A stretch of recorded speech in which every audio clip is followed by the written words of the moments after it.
السلام عليكم ورحمة الله وبركاته، اخواتنا حبايبنا، ازيكم عاملين ايه؟ يا رب تكونوا بخير. اخوكم محمد من قناة حمام في غيتي، من عشتنا المتواضعة. سلاك على قد حالنا، فضل من ربنا، حاجة على قدنا كده. الناس اللي طالعة جديد بيقول لك ابو سحنة ابو سحنة ابو سحنة. يا باشا ابو سحنة ليه مواصفات.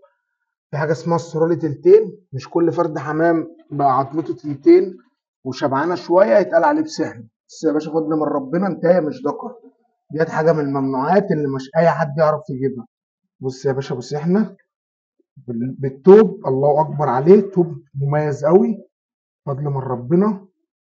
الاتواب ديت يعني شبه انقرضت، واللي بيعرف يركبها بيتعب قوي مع عمال يطلعها. فضل من ربنا فرخنا، الاب مات والام موجوده، بس حاجه على قد الحال برضو. ربنا يبارك لنا ويبارك لكم فيها ان شاء الله خير يعني.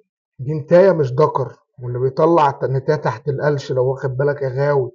مش تروح تجيب حمامتين استراليات تلتينات عضمهم شبعان ويقول لك انا عندي بسحنه وبطير بسحن ومش بسحن. الحمامه ديت بنت همرات، الاجداد همرات فرخنه، الاجداد والاب والام فرخنه فضل من ربنا.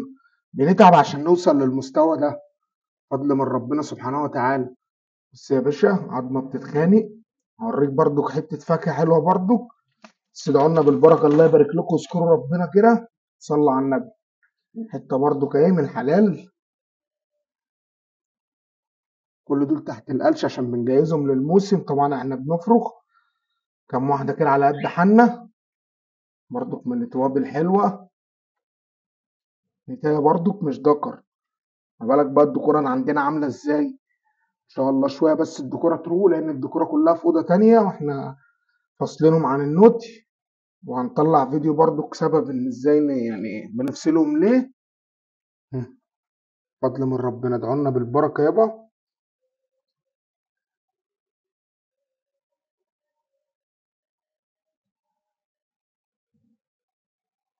السلام عليكم.